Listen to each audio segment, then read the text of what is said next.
بسم اللہ الرحمن الرحیم۔ السلام علیکم۔ میں شکیل ملک آپ کی خدمت میں حاضر ہوں۔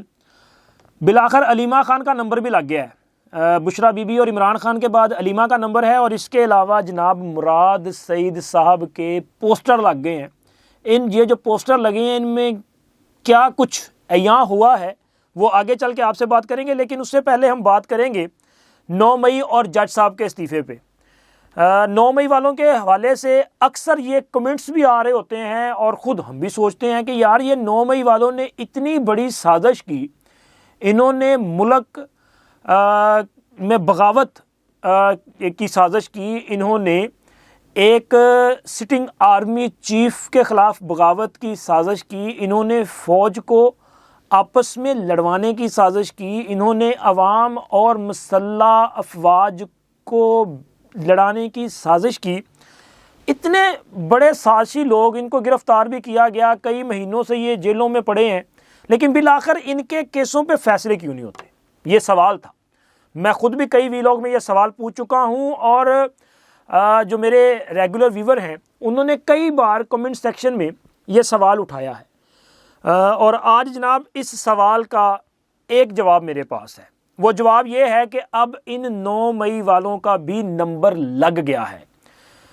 بہت تیزی کے ساتھ تحریک انصاف کے جرائم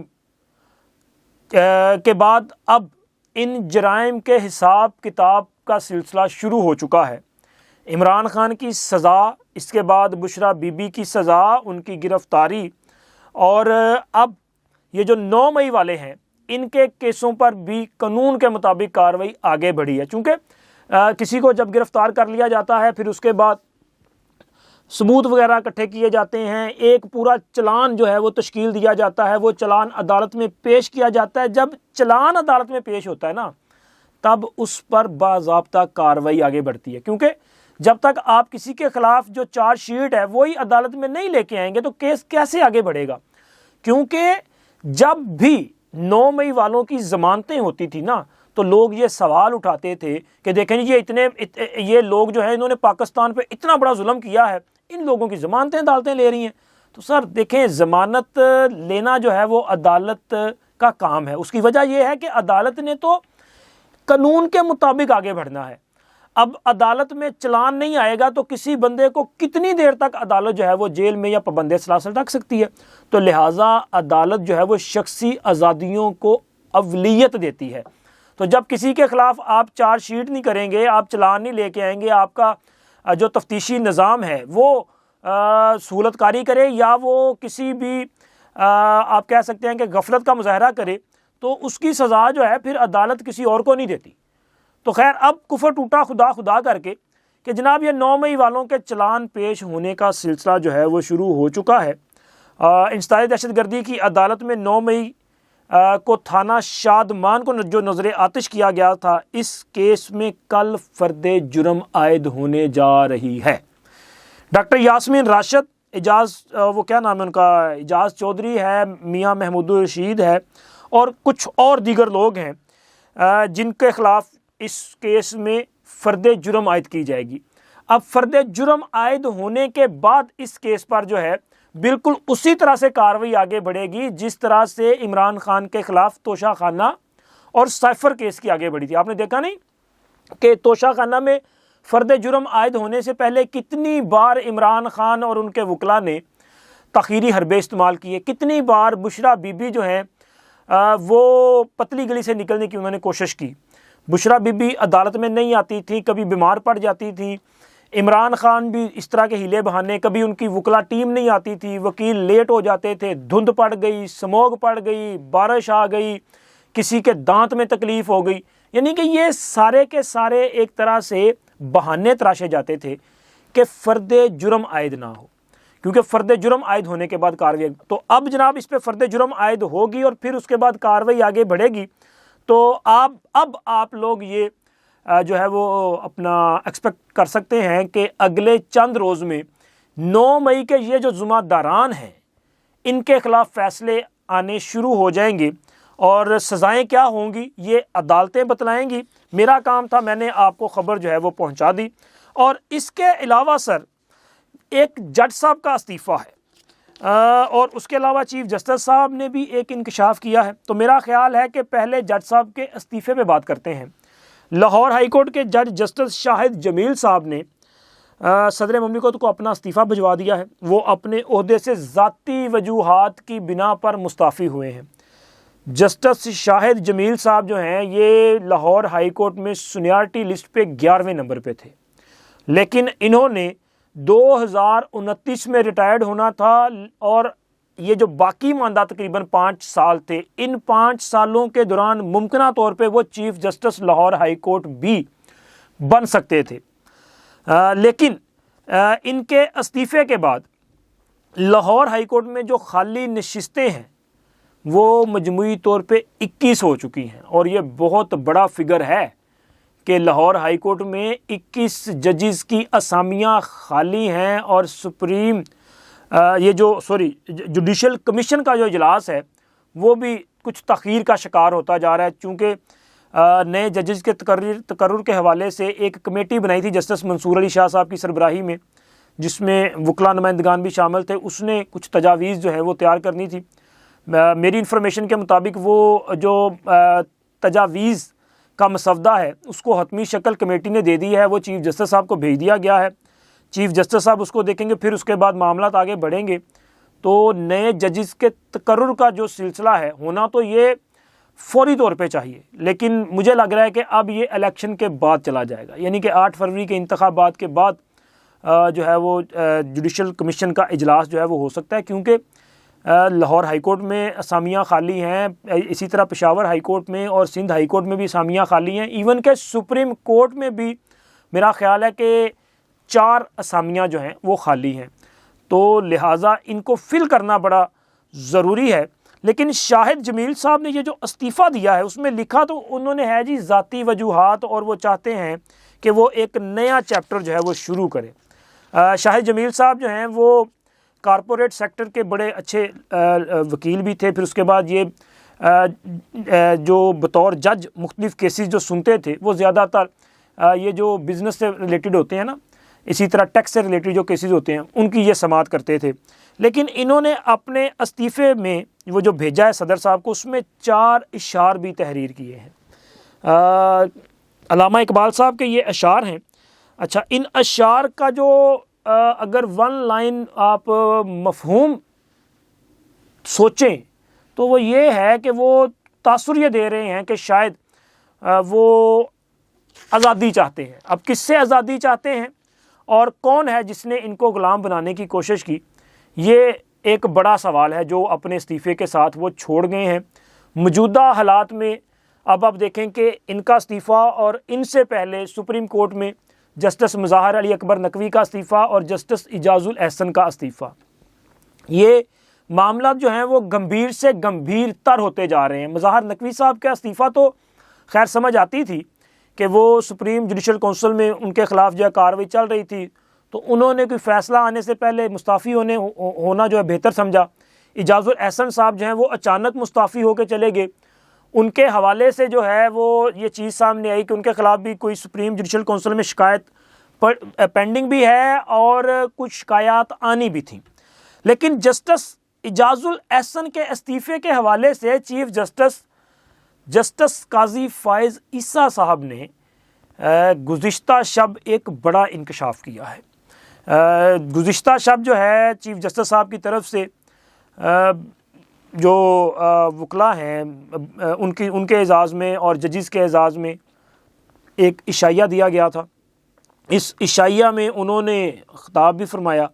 تو ذرائع کے مطابق اس خطاب کے دوران جسٹس قاضی فائز عیسیٰ صاحب نے جسٹس اعجاز الاحسن کے استعفے پر جو ہے وہ حیرت کا اظہار کیا. حالانکہ ہم یہ سوچ رہے تھے کہ شاید ان کے علم میں ہو، چونکہ اس وقت خط و کتابت چل رہی تھی نا، کہ ایک جو پوائنٹ آف ویو تھا وہ جسٹس قاضی فائز عیسیٰ اور سپریم جوڈیشل کونسل کے جو دیگر 3 ممبران ہیں ان کا تھا، اور ایک پوائنٹ آف ویو جو ہے وہ جسٹس اعجاز الاحسن صاحب کا تھا. اعجاز الاحسن صاحب نے اپنے جو ان کا خیال تھا یا پوائنٹ آف ویو تھا اس کا اظہار انہوں نے خط کے ذریعے کیا. پھر اس کے علاوہ انہوں نے یہ جو بینچز کی تشکیل ہے اس پر بھی ایک خط لکھا تھا. تو لگ رہا تھا کہ یہ شاید کوئی اختلاف رائے پایا جا رہا ہے جس کی وجہ سے یہ تنازع بڑھتا جا رہا ہے، اور جسٹس اعجاز الاحسن کا استعفیٰ جو ہے وہ ڈیفینیٹلی چیف جسٹس صاحب کے علم میں پہلے سے ہوگا کہ یہ اس طرح سے ہونا ہے۔ لیکن جسٹس قاضی فائز عیسیٰ صاحب نے اس تقریب سے خطاب کرتے ہوئے ان کا یہ کہنا تھا کہ جسٹس اعجاز الاحسن کا جو استعفیٰ ہے اس کا سن کر انہیں بڑی حیرت ہوئی اور دھچکا لگا، کیونکہ اس استعفے سے چند منٹ پہلے، وہ تقریباً کوئی ٹائم بھی انہوں نے بتایا، آئی تھنک کہ 2-2:30 بجے، وہ کہہ رہے ہیں کہ جی ہماری آپس میں جو ہے وہ بات بھی ہوئی تھی، تو وہ بات کے دوران بھی کوئی ایسا تاثر نہیں ملا تھا کہ جسٹس اعجاز الاحسن صاحب جو ہے وہ مستعفی ہو جائیں گے۔ اب چیف جسٹس کا یہ کہنا اور اعجاز الاحسن کا استعفیٰ یہ مزید کئی سوالات کو جنم دیتا ہے کہ آخر چند لمحوں میں ایسی کون سی بڑی ڈیولپمنٹ ہو گئی تھی کہ جس کی وجہ سے اعجاز الاحسن صاحب نے بڑی جلد بازی میں استعفیٰ دیا۔ وہ میرا خیال ہے کوئی 1.5 سے 2 لائنوں کا استعفیٰ تھا، بس استعفیٰ دیا اور فوری طور پہ چلے گئے۔ کیا جس طرح یہ سوچا جا رہا تھا یا جو چیزیں سامنے آ رہی تھی کہ کوئی سپریم جوڈیشل کونسل میں کوئی ریفرنس آ رہا تھا، کیا یہ وجہ تھی کہ یا کوئی اور تھا کہ جس کے کہنے پہ وہ فوری طور پہ مستعفی ہو گئے، اور اب یہ باتیں ہو رہی ہیں کہ شاید اور 2 سے 3 استعفے بھی آ سکتے ہیں۔ اس میں سپریم کورٹ کے حوالے سے بھی سوچا، مطلب کچھ لوگوں کا خیال ہے کہ شاید سپریم کورٹ اور لاہور ہائی کورٹ سے مزید 2 سے 3 استعفے آ سکتے ہیں۔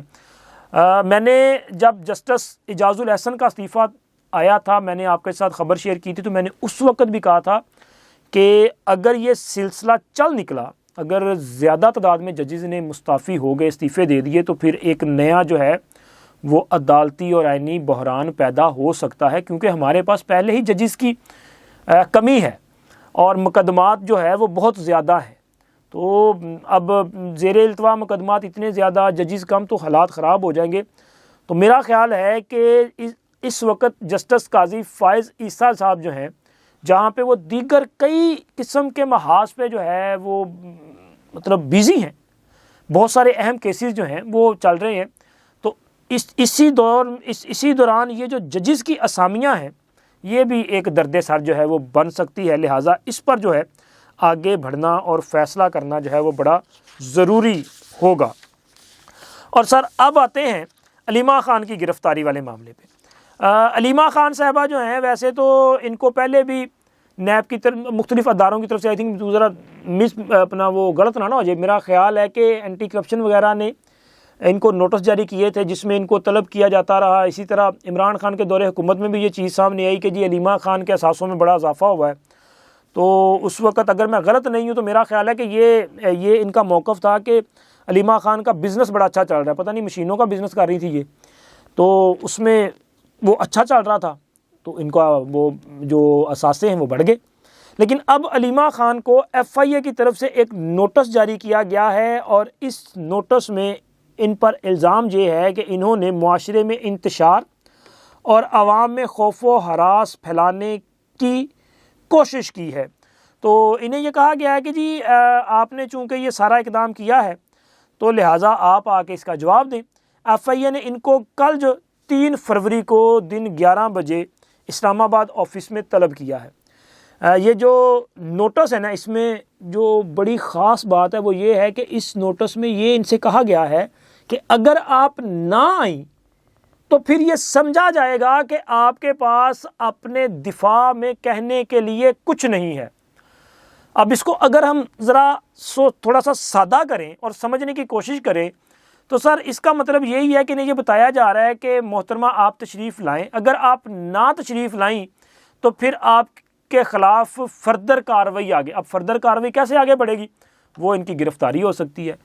اور ویسے بھی آج کل یہ پورا ٹبر جو ہے وہ کافی زیادہ مشکلات کا شکار ہے۔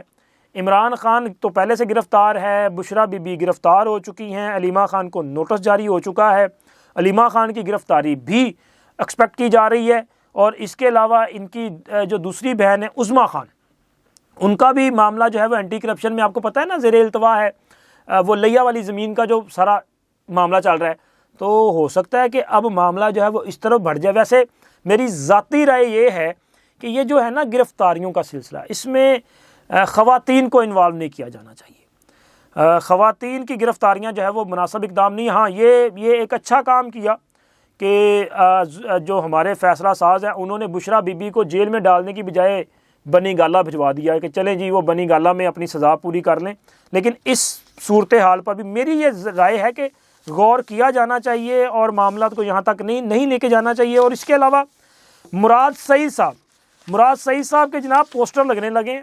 اس کی وجہ یہ ہے کہ مراد سعید صاحب جو ہیں یہ بھی 9 مئی کے مختلف مقدمات میں نامزد ہیں، لیکن یہ مفرور ہے، نہ صرف یہ بلکہ کچھ اور لوگ بھی مفرور ہیں، تو لہٰذا اب ان کو جو ہے وہ اشتہاری قرار دے دیا گیا ہے۔